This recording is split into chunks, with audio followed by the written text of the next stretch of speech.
నమస్కారం. మళ్ళీ మా ఛానల్కు స్వాగతం. ఈరోజు భారత్లోని అత్యంత ఆరాధ్య మరియు పవిత్రమైన ప్రసాదమైన తిరుపతి లడ్డూ చుట్టూ ఉన్న తాజా వివాదాన్ని మనం పరిశీలిస్తున్నాము. శతాబ్దాలుగా తిరుపతి లడ్డూ కోట్ల మంది భక్తుల ఆధ్యాత్మికతకు, నమ్మకానికి సంకేతంగా ఉంది. ఈ ప్రసాదాన్ని స్వీకరించడం దైవ దీవెనగా భావించబడుతుంది. అయితే ఇటీవల జరిగిన సంఘటనలు దీనికి సంబంధించిన శుద్ధత మరియు దీనిలో ఉపయోగించిన పదార్థాలపై ఆందోళనను పుట్టించాయి. ఈ వివాదం ఒక ల్యాబ్ నివేదిక వెలువడడంతో ప్రారంభమైంది.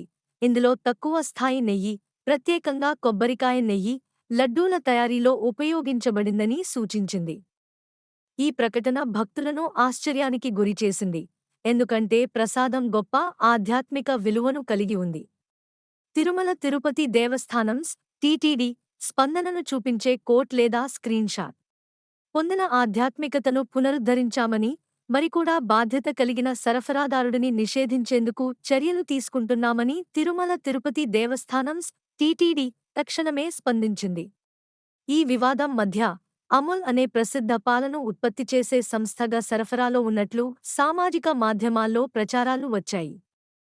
అయితే అమూల్ తామూకీగా సరఫరా చేయలేదని స్పష్టం చేసింది. ఈ పరిస్థితి నుంచి వారు తాముని దూరం చేసుకున్నారు. ఈ పరిస్థితికి అంతరాయం కలిగించడం కోసం మునుపటి ఆంధ్రప్రదేశ్ ముఖ్యమంత్రి చంద్రబాబు నాయుడు గత వైఎస్ఆర్సీపీ ప్రభుత్వం లడ్డూలో నాణ్యత ప్రమాణాలను నిర్లక్ష్యం చేశారని ఆరోపించారు. ఇది ఈ సమస్యకు కారణమని ఆయన భావిస్తున్నారు. ఆంధ్రప్రదేశ్ ప్రభుత్వాన్ని పరిశోధించమని కోరారు.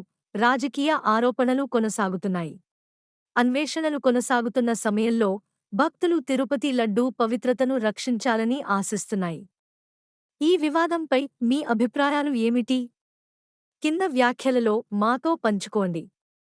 ఈ అభివృద్ధి గాథపై మరింత సమాచారం కోసం లైక్ చేయడం, షేర్ చేయడం మరియు సబ్స్క్రైబ్ చేయడం మర్చిపోకండి.